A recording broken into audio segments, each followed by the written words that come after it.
Don't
Hi everyone, welcome to the CERTL Summer Virtual Programming Series. I'm Dr. Peggy Symingson and I'm joined by Dr. Sarah Shelton. And today our focus is Mic Camera Action, Multimedia Strategies for the 21st Century Classroom.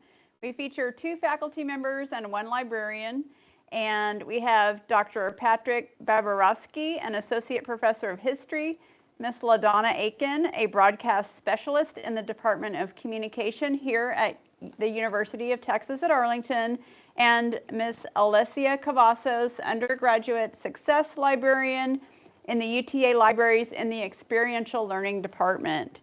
So just think about these things as we go through this. Also, this is being recorded and we'll post it on the Pedagogy Next blog and YouTube channel and all of our podcast channels. So how can I use multimedia in my classroom? What impact will it have on active learning, student learning outcomes? Are you looking to bring more creativity and engagement into your classroom, whether that's on campus or online? This session explores how multimedia tools like podcasting and video can promote accessibility through the principles of universal design for learning. So just giving students more options. So join us as faculty and campus experts share practical strategies and available resources that are really doable to get you started. So we really want you to kind of think about baby steps if you're not yet doing this. So excited to talk to everybody today. Yes, we are. And we're going to be starting with Patrick. So just to give you a little bit of a bio for him, he is a historian, researcher, and writer, an associate professor in the Department of History here at UTA, and he's also the host of Practical History, which is a new Books Network special series that explores the practical uses of historical knowledge in all realms of life, but especially in business and tech. He's got a PhD from Johns Hopkins. He's a promoter of the hashtag Applied History, which is using historical concepts, frameworks, and methodologies to solve real-world organizational problems. And he's also an expert on Russian and East European histories and has written about those histories and those regions for the Washington Post, the Wilson Quarterly, etc. So we're going to turn it over to Patrick, who's with us online, and he's going to share his screen and his experience with podcasting. Absolutely. Hello, everyone, and hello, Peggy and Sarah. Thank you so much for having me here. I'm very honored. I appreciate. Can you hear me okay? Yes. Yeah, we can hear you. If everyone Excellent. Online, if you can just type yes, if you can hear Patrick also. Great. So yeah, I'm very much looking forward to saying a few words based on my 2-year experience doing a little podcast called Practical History, which thank you for introducing earlier. Let's see, I think I'll go ahead and start sharing here. He said slight echo. Yes, there's a little echo, and that's why I thought maybe there's somebody else in the background, but it's me. Let's see, screen, go to window. Okay, can you see this now, my slides?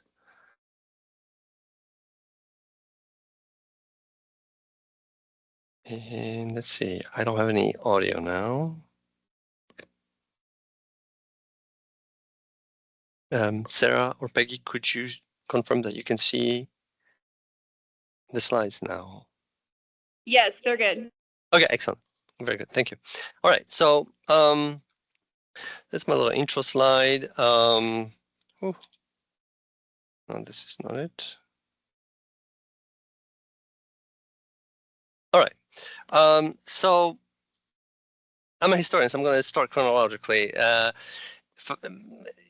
Rewind to 2022. I became an MA advisor in the Department of History, and I started to talk to my students, and the conversations started to revolve around this question about what I can do, what students can do with the history degree. And so I felt like my ways of answering that questions were quite limited, actually.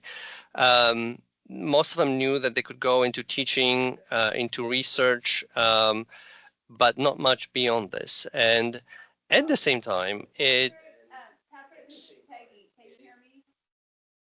Oh, Patrick, hello? this is Peggy. Do you mind making your PowerPoint larger?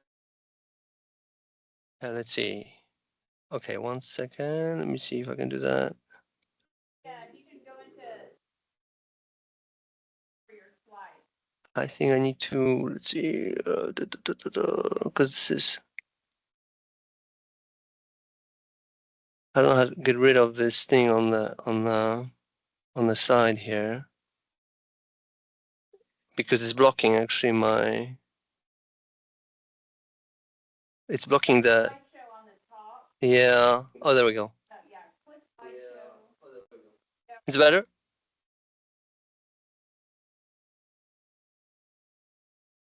Okay, so at the same time, there was this conversation going on about upskilling the workforce for the 21st century and about the fact that there's this skills gap. And it turned out pretty quickly as I was researching the issue that the skills that employers were looking for right now and in 5 and 10 years were exactly the kind of skills that we're training students in the classroom.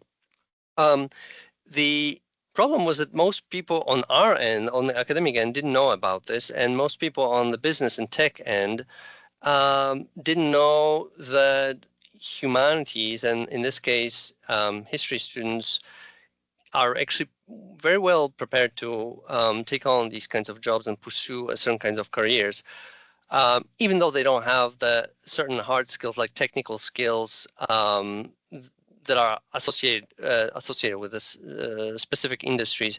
But at the same time, I learned that it's much harder to get somebody to train somebody in the use of creativity, imagination, research, analysis, than actually teach them certain kinds of software. So my mission has become since then to actually stimulate the kind of conversation that I think that is actually ongoing now about the uses of history in business and tech, and business and tech in particular, because this is where these are the areas that we know the least about.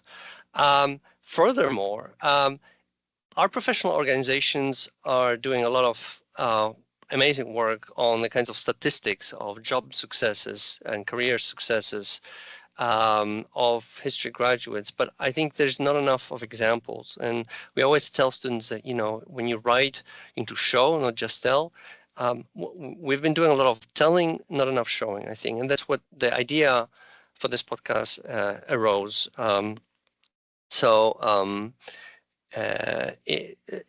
It was essentially to communicate to the employers the value of the historical discipline. And of course, there are all kinds of philosophical implications of the decision to steer students in that direction also, but that's maybe sort of peripheral now to this discussion. So in January 2023, I took the self-paced course at OLC through UTA, so I'm very grateful for this. It was a self-paced workshop on podcasting. The actual workshop, I don't think it was amazing in the sense that a lot of information was outdated, particularly technical information. But what this workshop did was help me think about podcasting more seriously, and it kind of showed that, okay, well, it's possible and it's useful, and maybe there's something I should do. The topic was ready, and then within a few months, as I started to do this podcast, it actually I actually learned that it had a name. It was a narrowcast, and not so much a podcast, but a narrowcast, which basically is a very niche content, which also has its niche audience. Kind of like for people who are interested in certain kind of fishing, for instance. It's the value of history.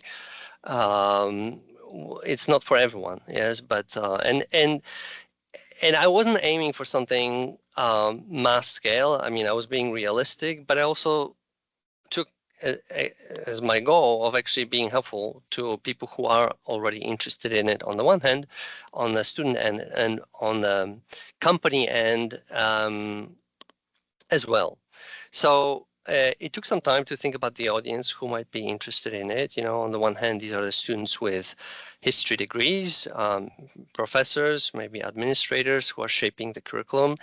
On the other hand, these would be to increase the awareness in the business and tech community of the fact that people with history degrees have these amazing analytic and research and communication skills that they're practicing essentially for 4 years only at the undergraduate level. And then many of them go on to pursue MAs and PhDs and dive deeply into the material and into the methodology that helps them to understand the human experience. And of course, analyzing the human experience is the cornerstone of what so many companies do, for instance, in marketing, in strategy, and so on and so forth. So, there were some unknowns that I was trying to answer. I had to think about technology. And I had to have some courage to put myself out there a little bit. There were some blunders along the way. But in terms of technology, this is what I ended up using. And you can see a basic cardioid USB microphone, a microphone arm, headphones, closed-end headphones, and an amplifying interface, which is also a standard in the field, Focusrite 2i2, which helps me to control the mic reach and amplify the microphone and enhance the sound and so forth. Having said this about all the tech stuff, it took me a while to figure it out. There are all kinds of microphones. Some of them are better for studio recording because they have this all 360 reach, which some people are using even in their homes. I don't know why. And then there are the cardioid microphones, which have a narrow reach. Is limited to your own speaking reach. But having said that, I also noticed that very often people do podcasts through Zoom or they record it through Teams, and it just works just as fine by plugging in your headset into the USB. And I think, for some people, it might just be the easiest solution without much of a decrease in quality. So there are other things to think about that are related to technology. Where you decide to publish a podcast, I started on Buzzsprout. I called the podcast Chronolab, Conversations about the Value of History in Business, Tech, and Beyond. After this, I was in touch with a few people who told me about the New Books Network, about which I've heard before. It's this amazing consortium of podcasters and channels run by someone who happened to be a Soviet history professor in his previous life. And so the idea here is that there are a lot of people who want to learn about books and get a sense of them and understand them, but don't have realistically the time to read all of them. And so when they drive, they listen to podcasts, and that channel includes podcasts on hundreds of different topics and thousands of different authors. And together with Marshall Poe, who's that historian and now CEO of NBA, we created a special series on practical history. And I've had 22 episodes so far. I've been recording through a platform called Riverside FM, mostly using their freemium channel. It's an audio podcast. I don't really need the premium sound. I don't need the bells and whistles for the video recording. So this has been enough for me. They also have a free transcription option there, which is, I'm sure, going to a place is going to come back in some way at me. But I've been using those. And so far, yeah, like I said, 22 episodes. This is a preview of some of the episodes that I've been doing with historians, with people who are not trained historians, but who use history to a certain degree, or to a large degree, in order to think about strategy. And so, some people use their expertise, some people use their skills like research analysis to kind of conduct detective work for companies or for clients, or to partner with legal teams, and kind of research the backgrounds of land use, for instance, when issues of liability are involved, and for pollution, for instance, there are a lot of consultants. Some of them run their consulting firms. Others work at major consulting firms like Accenture, for instance.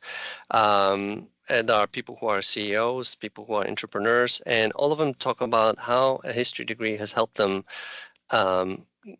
get to where they are, and how they're using history, and how they are thinking about change over time. And of course, everyone is thinking about change over time at some point or another. So they talk about concrete examples about how this has helped them. And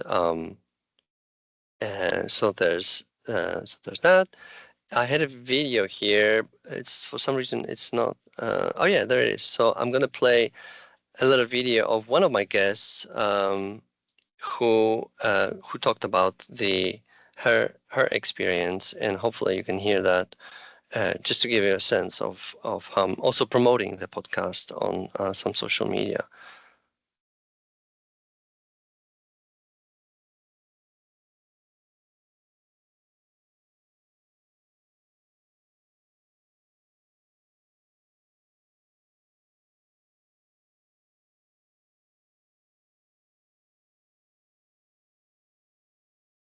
Patrick, we can't hear it. Yeah. Sorry, did you say you cannot hear? That's okay. Yeah, that's okay. We'll just we might just keep going, and if you All right, link, no problem. I think we have the link to your podcast in the chat, so we'll Okay. it out. No problem. No problem. All right, moving on then to my final. Sorry. I lost in technology here. I'm trying to move to the next slide here.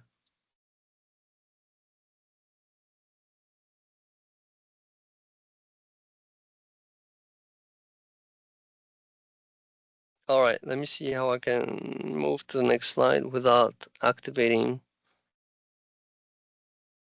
All right, there we go. Well, this.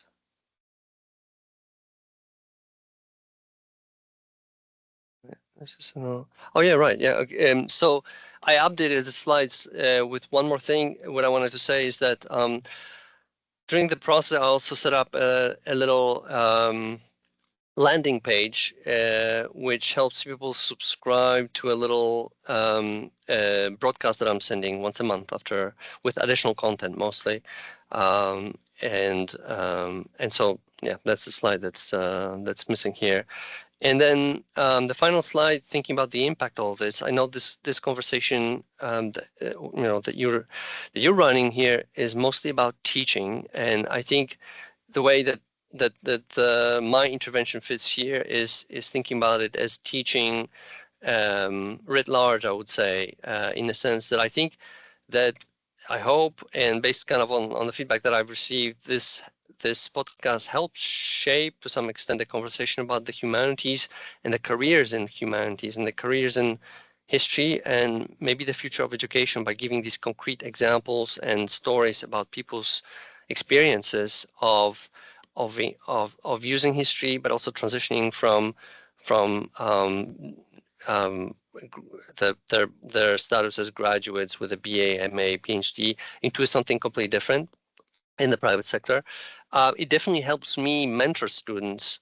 So on a kind of a one-on-one level, I'm able to say with great confidence, okay, well, this is what you can do. This is what you can do. You can do all these amazing things. And if you want to know more, go ahead and listen to the podcast.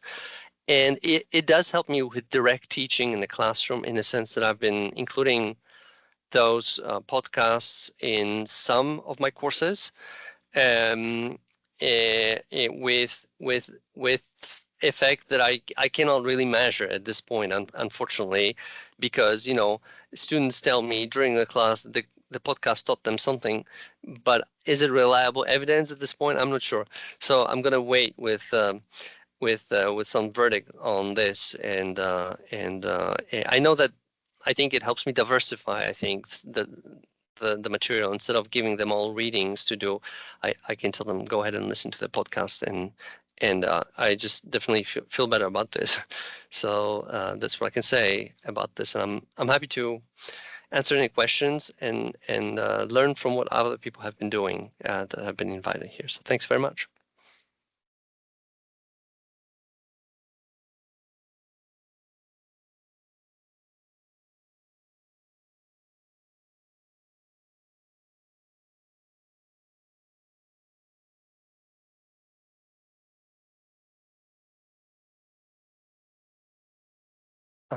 I cannot hear you, Peggy.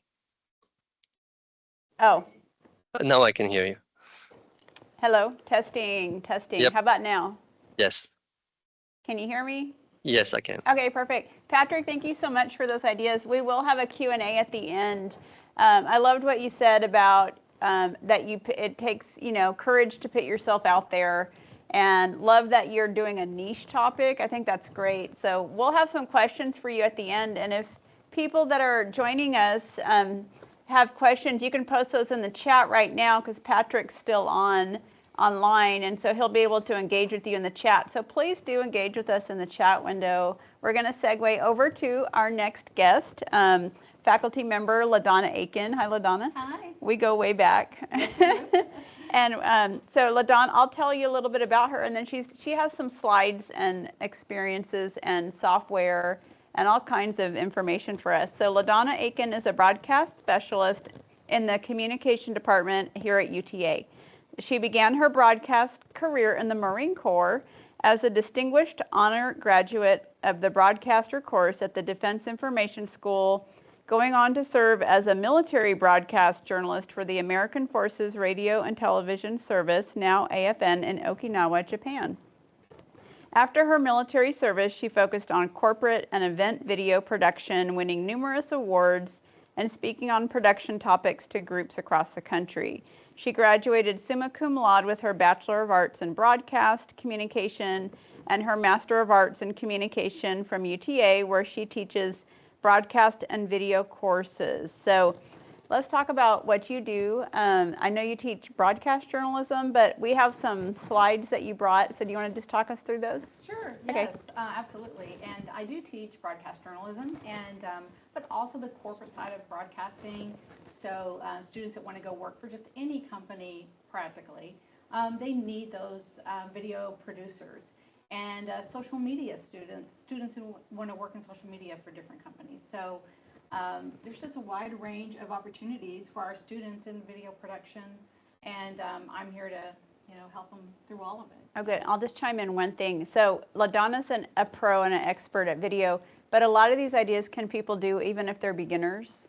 Oh yeah, Okay. absolutely. And I teach a very basic multimedia course, which takes them from just maybe not have done anything in video production to producing lots of their own content. So Oh, good. Okay, absolutely. perfect. We'll take it away. Thank you. So I do want to talk about some video production tools right away, and these are tools that are very common used by my students. I'm sorry if you can't hear me, but I'll try to speak a little louder. But yeah, these are tools that are used by our students now, and I just want to say that with AI and the way that traditionally in broadcasting, the tools are going to be always changing, always updating. So for now, these are good tools to use.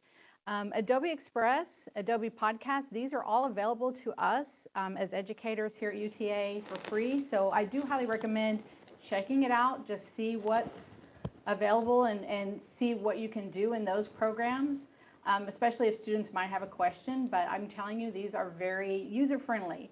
And so Canva, 11 Labs, Vimeo. Canva and Vimeo are more for the video side of production, And there are free, like, you know, free services with that, but you can also pay some money and get a little bit more robust services. And 11 Labs is more audio focused, but there's just so many things you can do now.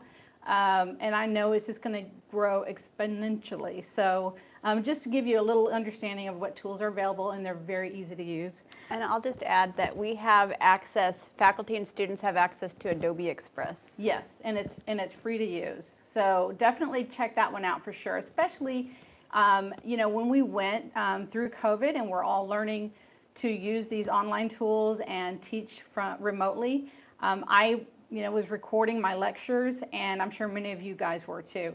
I want to encourage faculty to record using picture-in-picture. Like I myself, when I did it for the first time, I didn't want to see my picture on there. I just, you know, did a very pristine audio recording over my lecture slides.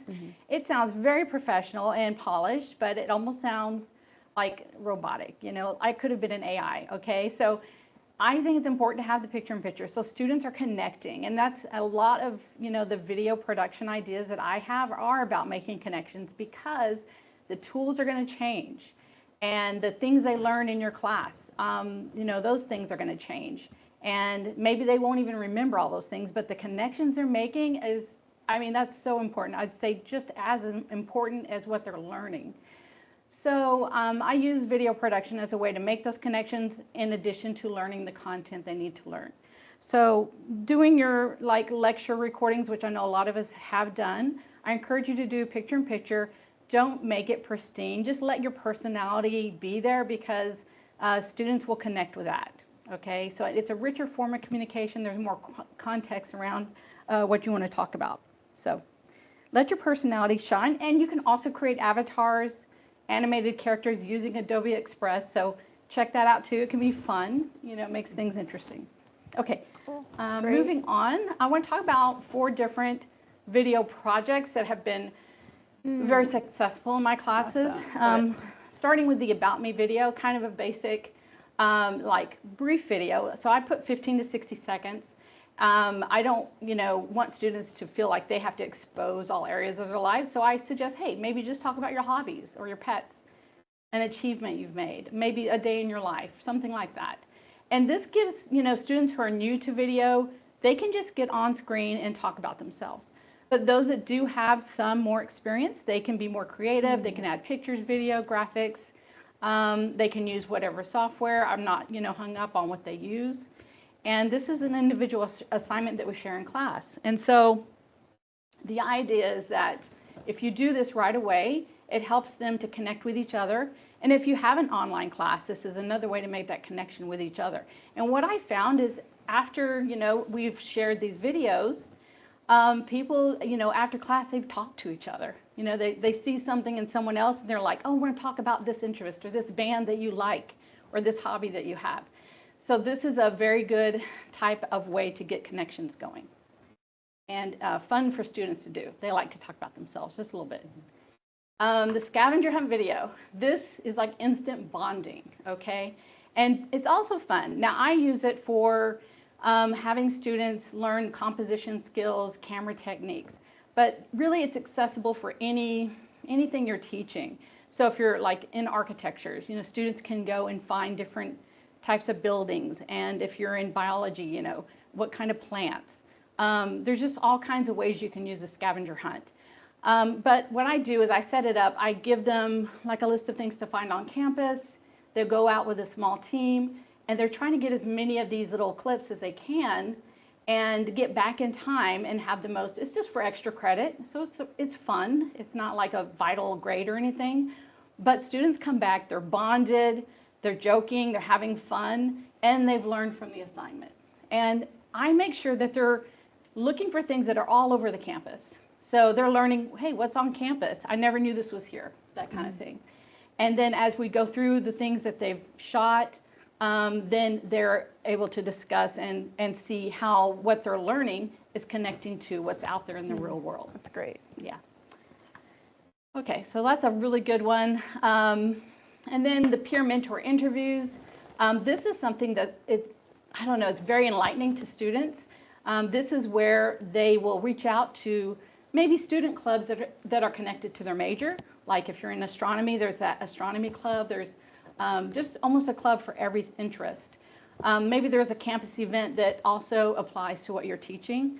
Maybe you have contacts in the field where these students are going to go, and maybe you know community leaders.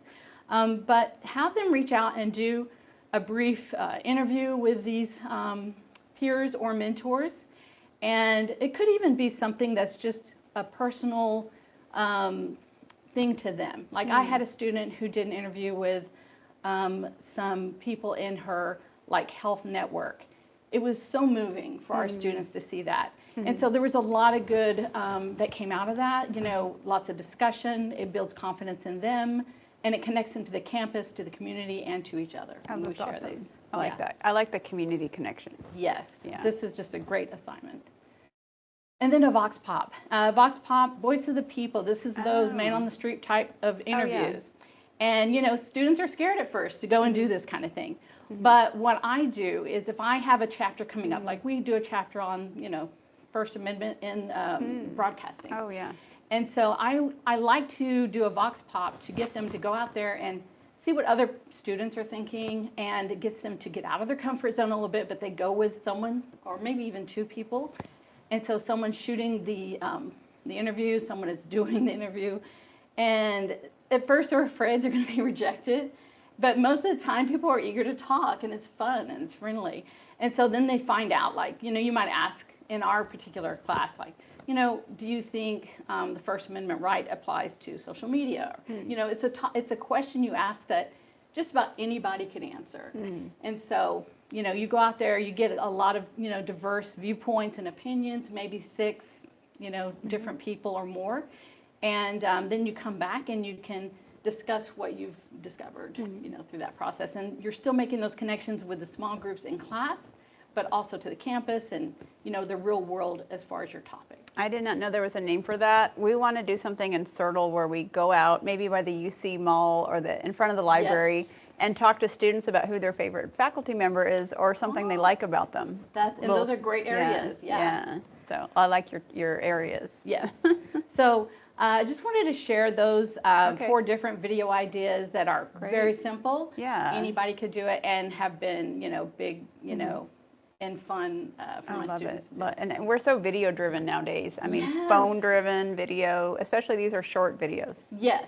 Yeah. And they're just designed to just make those connections to spark discussion, you know, just little discovery things. Oh, I love it. Okay. Perfect. Okay, well, thank you, LaDonna. All right, thank you so much. I think that's it for LaDonna, and people at UTA can contact you Of course, if they have questions. Reach out. Okay, perfect. Okay, thanks. We're going to switch gears a little bit for our last guest. So we're going to do a bit of musical chairs.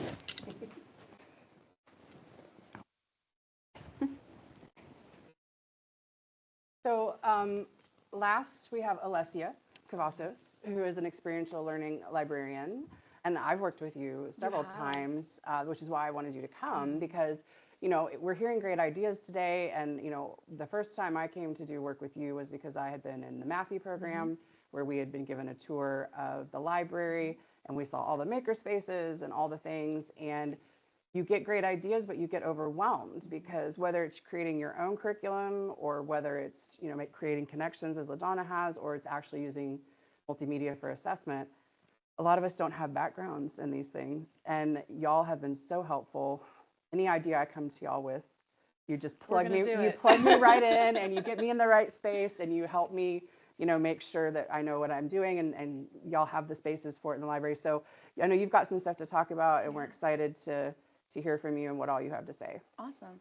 Well, my name is Alessia Cavazos. I am the undergraduate success librarian in the experiential learning department at the UTA Libraries. And so what I kind of want to do to start us off is just to introduce the different creative services that the library has to offer. And I'm really glad that LaDonna came on before me, because she gave some really good examples of how you can use some of these things. I'm going to talk about some examples that we've done in classes as well. I'm actually glad you're here, because I'm going to have you help me remember exactly what we did. I was thinking about it earlier.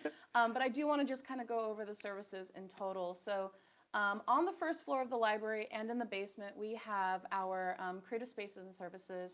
The Fab Lab is located on when you're entering, on the right side of the library, and that space is much more dedicated to physical creation, right? So we've got everything from 3D printers to a fully functioning wood shop, a textile space. We have a glass and pottery space as well, wood burning, glass engraving. I mean, basically anything that a student could think that they want to create, they can create. There's always going to be some sort of digital aspect that goes into making these things, right? There's all sorts of programs that students have to use to do creation and modeling and whatnot, but you come out with a really cool physical aspect. The studios is going to be more where we're going to get that multimedia background that, you know, some of our faculty are going to be looking forward to incorporate into their classes, or just in general, right? I do want to preface also by saying that all of these technologies, all of these spaces are available both to students and faculty for either personal use or for their own like class or work or whatever use, right? But the studios is a really amazing space. We've got quite a few things inside of it. We've got a motion capture studio, full 360 cameras that can do like puppet mapping and things like that. We've got a recording booths, 4 different recording booths, one of them being ADA accessible as well, which is great, with all of the different computers and soundboards and keyboards and things like that that somebody might want to utilize. We have, and then when I flip to the next slide, I'll show you guys some pictures as well. We've got photography booths as well that students can use. And then the basement, which I think a lot of people don't think about as incorporating as an idea of like multimedia into their classwork, or as like a technology thing that they can do with their classwork to kind of like expand it or give students more opportunities to think creatively, to do some really cool stuff that's going to prepare them for the workforce and stuff like that. So, you know, I kind of threw that one in there as well because I'm like, we should be thinking about it. There's a lot of cool stuff there. But if we'll switch slides. So I'm going to leave these pictures up while I talk a little bit about kind of like what I do from the curriculum development side. So in the experiential learning department at the library, I am one of the librarians who is part of the, we call it very lovingly and endearingly, ELF program. So experiential learning faculty facilitator program. And it is a opportunity where faculty can submit their classes, their coursework, their syllabi to us, and we get all sorts of submissions. The program's about, I think it's like 5 or 6 semesters old now. It's very young still, right? But we get all sorts of submissions, and we filter through them, and you don't have to be someone who knows exactly what you want to do. And I think that that's the most attractive part of this program, right? So if you're a faculty member who's like, I feel like my curriculum is just not reaching my students. I feel like maybe I'm doing too much lecturing. I feel like maybe all I'm doing is asking them to write a paper or take this test, but they're not really getting prepared with skills that they're gonna take out into the world, and I need them to have that, right? Like that's super important. Then you can come to us, you can apply, and we will go through it and see what we can fit in and things like that, right? But we're really here to help the faculty do the curriculum development side, right? So I've got a couple of different examples that I will bring up, and even from this last semester, we had a music faculty member. So it's like a Music 1000 course, right? They're not, they're only meeting once a week, only for a little bit. I think it was like an hour long. And really what they were doing in that course is doing performances between the students, and then the students would give them reflection, right? Kind of like talk about, hey, how did you do, yada, yada, which is great, right? Because as part of the experiential learning faculty facilitator program, we really focus on helping the faculty incorporate experiential learning into their coursework, and reflection is a key component. So that specific faculty member was right on board, right? It was like, reflection, we're doing great. But he felt like his students were missing these skills that they're going to be looking for once they get out into the field of like self-promotion, right? Marketing, like just about every person who's in a creative space right now is online, and everyone has to know how to post themselves, promote themselves, create, you know, merchandising and marketing and all this other things for themselves so that they can create their own platform. Because then when they go out and try to get into those really niche professional music fields, that's what the employers are looking for. Like, do you already have a platform, right? So he wanted to try and give them an opportunity to learn how to make that platform. And so we gave him a couple of options, right? We invited him into the studios, and the studios also has a lot of really cool stuff with like marketing and design. We can help out students with that as well. But they were able to either make like videos of themselves playing their instruments and doing some really cool video overlay on it. And then some students decided to do promotional materials. So they made buttons and like posters and all sorts of other stuff for some performances that were coming up in that semester. And it was just a really great experience for those students. They got some like real world workforce opportunities that they can, put on their resume and say, I know how to make this stuff. I know how to do this stuff. If you hire me, I'm not just a musician. I'm a jack of all trades. And that's really what we're into, is giving students the opportunity to do that. And as the librarians who are working with the faculty members, it's our job to help you figure out how to build in that curriculum, right? So if you're the music faculty in this case, my job was to go in and say, okay, let's look at your coursework, let's look at the different performances that your students are going to be doing, and let's write down like, the assignment prompt and the learning goals and the objectives, and I can even help with grading rubrics and stuff like that. And then let's deliver that to your students, and then, I as the librarian and then we as the library in general will be there to support your students throughout the whole process of the semester. And our goal with it is to help it be ongoing, so like we want you to keep teaching it that way, right? So we ask that if you need help or you want to reschedule like your workshops and stuff like that with the Fab Lab, or the studios, either or, depending on what you're working with, because we invite you in. You can schedule the workshops to learn how to use the recording equipment, learn how to do some sort of like Canva modeling or some, graphic design stuff. We're here to do that with you, right? So we're here every step of the way, and there's a whole lot of different things that we can do if you're a faculty member who's interested in incorporating this into your curriculum. We worked on a class. We did for for English. Yes.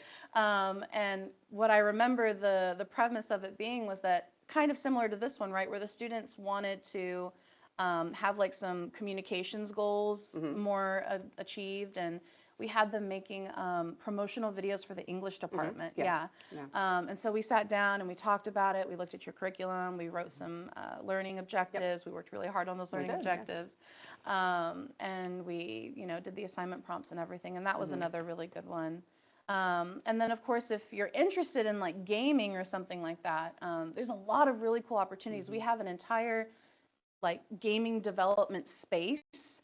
So if you want to build a video game, you can do that, right? Like there's a whole bunch of opportunity. And one of my colleagues is who's on my team she's not like right, there's no like title expert, but in my mind she's the expert on this because she does the video games and the gaming, like it's just her thing. Somehow she always brings those in, right?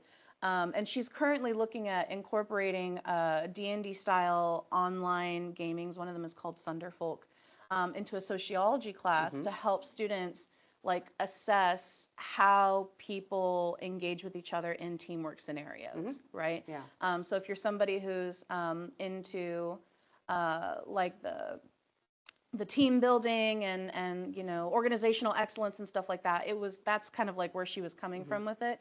So they were incorporating those kinds of learning goals for that specific communications class, and they're going to use a D&D game to do it, which is like so cool, right? So there's all sorts of different things that students can do, all sorts of things that faculty can do. And just to kind of look at the pictures right now, right? Here's a picture of the recording studio over here on the top left. You can actually see that we have a list of all the microphones that are available to check out, right? So we have all of the technology that you might need to come in and just do anything. It doesn't have to be for a class, it can, but we have students who like record their like mixtapes and stuff in our space, which is really cool. And then on the top right side, you'll see a picture of some students who are jamming out with some guitars. And that's because we also have like instruments that are available for the students to check out as well, utilize while they're in that space. We have a drum kit. And then the picture on the bottom left is a little bit of a messy picture of the mocap studio, right? I think that was kind of when it was still under being set up, but it is a 360 green screen, fully capacitive capturing space, right? So you can have a whole body puppet made of you, yourself, somebody else, and map it and make animations, do muscle analysis. Nursing students and classes come in to do muscle mapping and moving mapping analysis, which is really, really cool. So that space has got, there's like certain technologies in there that I don't even know the name of that are so cool, right? So I really encourage, if there are people interested in it, to check it out. And then of course you can always record yourself like on the top of Mount Fuji on that green screen space, and you'll have a full 360. You can turn all the way around, right? It could be really cool. And then we have a picture on the inside of one of the recording booths that are located in the studios. So as you can see, we've got some sound abatement in there. And all of those computers that are on the outside are hooked up to the inside. So you can do live editing, live recording, live mixing while you're doing whatever you're doing inside of that space. And then I just included a picture of the basement. Some kids like, you know, hanging out, doing some board games, playing some games. But again, we do have a full gaming development space. So if there are people who are interested in doing that kind of work or incorporating it into their course, we're here to help. And so, yeah, I think to just kind of close up my thoughts a little bit is that if you are somebody, again, who is unsure, doesn't really know the direction they want to go, doesn't really know how to use any of this technology, none of that is necessary. The only thing that is necessary is the capacity to want to try and to learn. We've got students in all of these creative spaces that are trained in how to use them. So even if you are just a faculty member who wants to walk up and be like, hey, can somebody just show me a sewing machine? Somebody will show you a sewing machine. Absolutely. You know what I mean? So never feel afraid to ask. We really care about helping faculty and students feel like this stuff is really low barrier to entry. And just on a note on AI, if you incorporate experiential learning into your coursework, it is inherently AI resistant. We know that people are going to use it. We know that students are about it. There's nothing wrong with it. I am somebody who is very invested in learning how to teach about it, right? But if you are a professor who is like, man, I'm worried about my students, you know, writing a paper and using AI or something like that.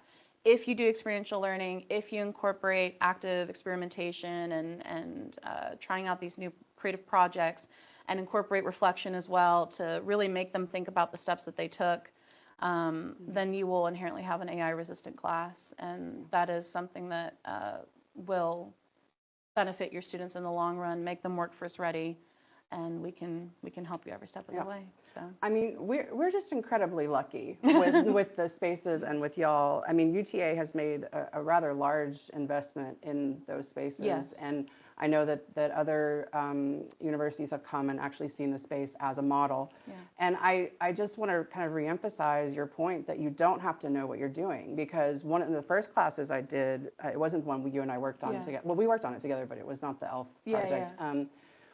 It was called Creative Composition. It was a composition course, but I didn't want them writing. They needed to be composing in something multimedia.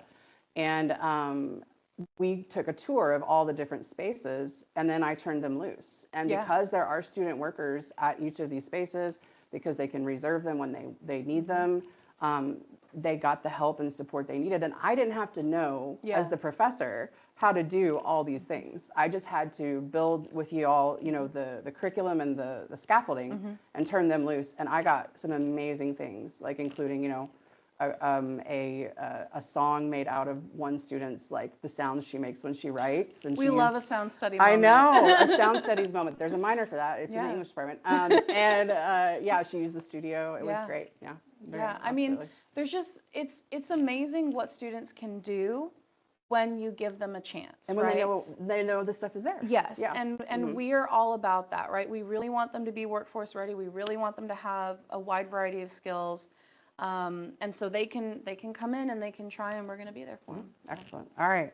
Well, we're going to, I think, slip into some Q&A. So we're going to keep you here. Awesome. And LaDonna, why don't you come sit, and I'm going to move. And we'll bring it in on y'all. Let's see. I'm going to look in the chat. Oh, yeah. We have one question. Okay. Peggy, can you have the question right now? Yeah, sure. I'll read it out loud. Okay.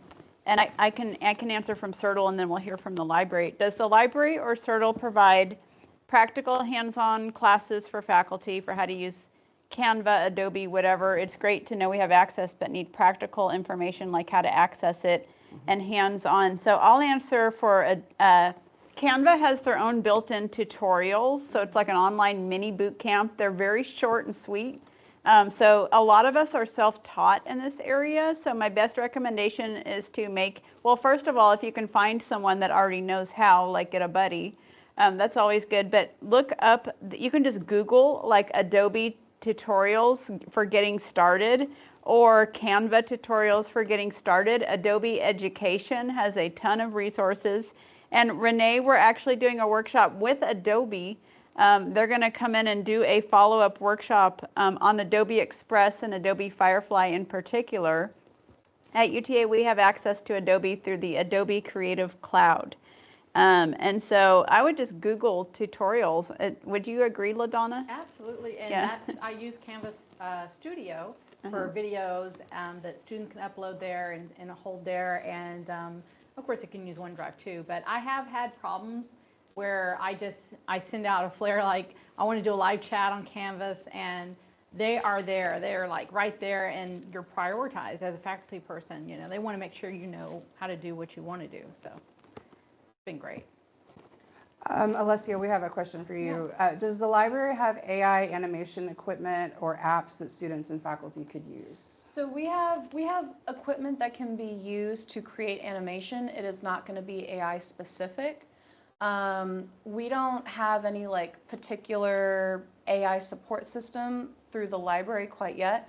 CERTL has some really good AI trainings, and we are offering a lot of like information literacy surrounding AI for like different faculty members. But I do honestly, if you're like interested in it, coming up to the library and like talking to like Callum would be one of the people, because he's actually very knowledgeable about using AI to create images and things like that. He like gave us in the library a training recently on it. So he actually might be the person who would know it. There's no specific like, hey, this is the AI training for animation this day. But there is someone who I know who could do it, and his name is Callum, I believe his last name is pronounced Natowski.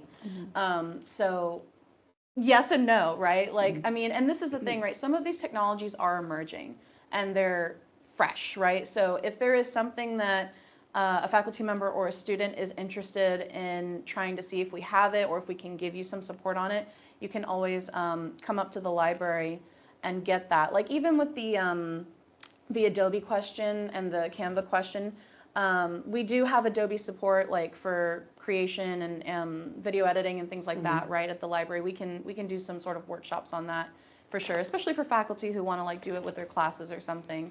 You just have to let us know and we'll help you schedule it.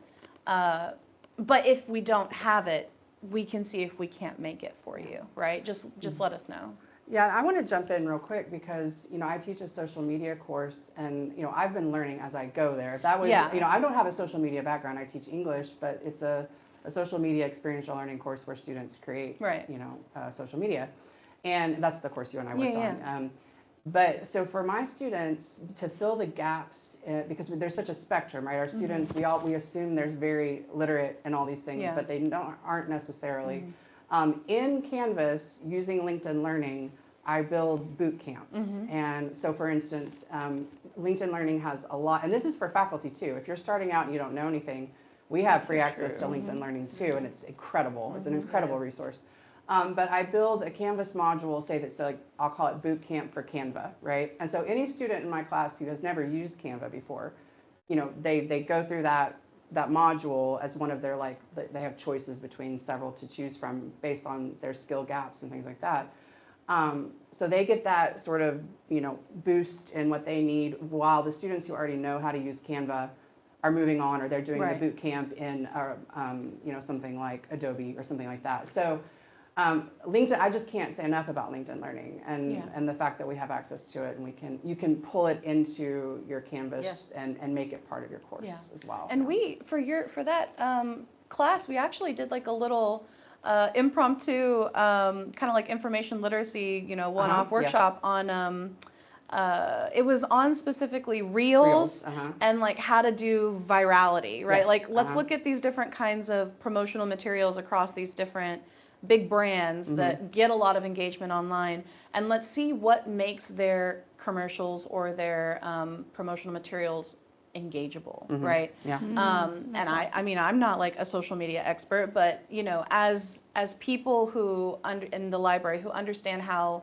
deeply interdisciplinary every single thing that we do is now, if a faculty member is like, I really want my students to have an opportunity to understand how to do this, not just like how to use Canva, right? We'll sit down and we'll work with you to come up with some of that, you know, kind of information gap literacy training. So. And also the LinkedIn Learning offers those micro credentials. Oh, yes, Yeah. and the badges and the micro, oh, yeah, and they can put the certificate on their profile and everything, absolutely. Yep, yeah, keep going, yeah. Alessia, real quick, are there fees associated for students wanting to utilize the Fab Lab, or whether it's for class or to do their own projects? So the in the Fab Lab, the only time there is a fee is if there is material being used. Some of the things don't have that, right? But it depends on everything. Everything's a little bit different. So like for the sewing and embroidery space, it's $1 an hour. For the 3D printers, there's 2 different kinds of filament, and the filament is measured by gram of usage, and I think it's like 0.013 cents per or something. It's very low, right? But it's all listed online. And then like the wood shop, you can either bring in your own wood, that would make it free, right? Or if you buy some wood from us that we have, then you would pay for that. The glass in the pottery studio, because they are heat sensitive chemical things, you have to use our glass and our clay. There is a small price for that, but everything is at cost of item. It's never like above that. Yeah. And it's very, very cheap, and you're never gonna hit another price like that literally anywhere else. So. I have a question for Patrick. I don't know if he's, Yeah. I'll just ask and then he Yeah, can he's jump here. in. Yeah. So I was very impressed just looking through the podcasts that you had done, just the kind of variety of people you talked to. And that's one of the things that makes me so nervous about doing my own is I'm not the greatest networker in the world.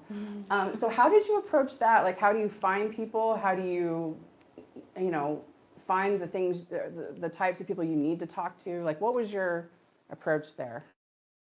That's a great question. I think it's common for people to think they're not great networkers. I'm one of them, actually. I don't think I'm a great networker. If you think of networking as this kind of hyped up way of approaching people through schmoozing, but what actually I learned and then corroborated with a bunch of other people is that it's not necessarily about this. It's actually projecting a genuine interest in what people do can help you get quite far because it's genuine, and because I think once you're genuine, you also tend to ask better questions than as if you were approaching people just to get something out of them.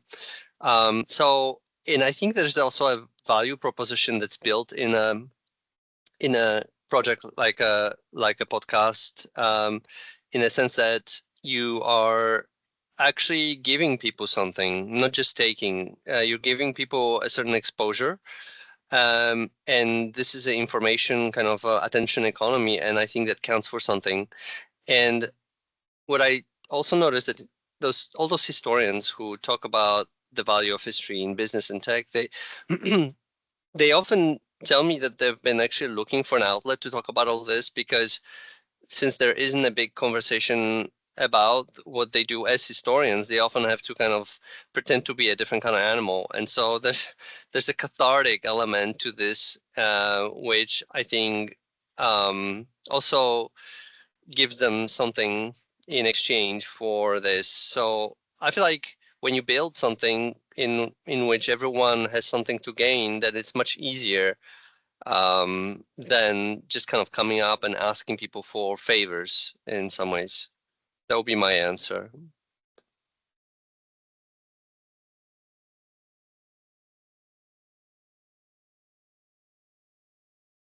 And I lost audio there.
pretty specific questions about a type of It training says you'd you like need to to see, unmute.